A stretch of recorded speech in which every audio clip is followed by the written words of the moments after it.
Hi friends, இப்போ பார்த்தீங்கன்னா நான் வந்து கருவேப்பிலை பொடி தான் செய்ய போகிறேன். எப்படி செய்யலான்னு பார்க்கலாமா?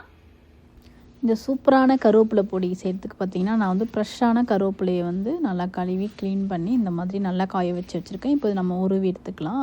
அடுத்ததாக பார்த்தீங்கன்னா அடுப்பில் ஒரு கடாயை வச்சுட்டு கொஞ்சமாக நல்லெண்ணெய் ஊற்றிருக்கேங்க. அதில் வந்து நம்ம உருவி வச்சுருந்த கருவேப்பிலையெல்லாம் போட்டு கொஞ்சம் நேரமாக இதோட பச்சை வாசம் போகிற அளவுக்கு நல்லா வதக்கி விட்டுக்கணுங்க. உங்களுக்கு அதிகமாக எண்ணெய் வேணுனாலும் நீங்கள் இதை பொரிச்சு கூட எடுத்துக்கலாம். நான் கொஞ்சம் கம்மியாக எண்ணெய் ஊற்றி நல்லா வதக்கியிருக்கேன். அதோட பச்சை வாசம் போகிற அளவுக்கு நல்லா இந்த ஒரு 5லேருந்து ஒரு 10 நிமிஷம் சூப்பராக வதக்கியாச்சுங்க. இந்த பொடி பார்த்திங்கன்னா ரொம்ப டேஸ்ட்டாக இருக்கும். இட்லி, தோசை, கல் தோசை எல்லாத்துக்குமே செம்ம டேஸ்ட்டாக இருக்கும். அது இல்லாமல் நம்ம ஹேருக்கெல்லாமே ரொம்ப நல்லது. தலைமுடி சூப்பராக இருக்கும். நல்லா வந்து அடர்த்தியாக வளரும். நிறைய இருக்குல்ல இதில் பெனிஃபிட்லாம். அதனால் கண்டிப்பாக உங்களுக்கு கருவேப்பிலாம் கிடச்சின்னா இந்த மாதிரி செஞ்சு சாப்பிடுங்க. அடுத்ததாக வந்து கருவேப்பிலாம் வதக்கி ஒரு பிளேட்டில் ஆற வச்சாச்சு.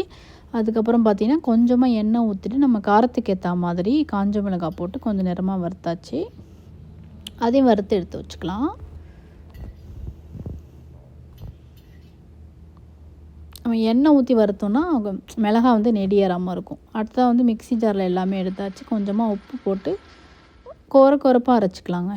இப்போ பார்த்திங்கன்னா கொஞ்சம் நேரம் கொரப்பாக அரைச்சாச்சு. ஒரு 4 பல் அளவுக்கு பூண்டு தோல் உரிச்சிட்டு அதையும் கொஞ்சம் நேரம் கொரப்பாக அரைச்சி எடுத்தால் நம்மளோட சூப்பரான கருவேப்பிலை பொடி ஹெல்த்தியாக ரெடி ஆகிடுச்சுங்க. அடுத்தா வந்து பார்த்திங்கன்னா நல்லா தாராளமாக நல்லெண்ணெய் ஊற்றி நான் வந்து ஒரு கிளாஸ் டப்பாவில் எடுத்துருக்கேன். நல்லா தாராளமாக எண்ணெய் ஊற்றி நல்லா மிக்ஸ் பண்ணிவிட்டு நம்ம சூப்பராக இட்லி கூட வச்சு சாப்பிட்டா சூப்பராக இருக்கும். கண்டிப்பாக ட்ரை பண்ணி பாருங்கள்.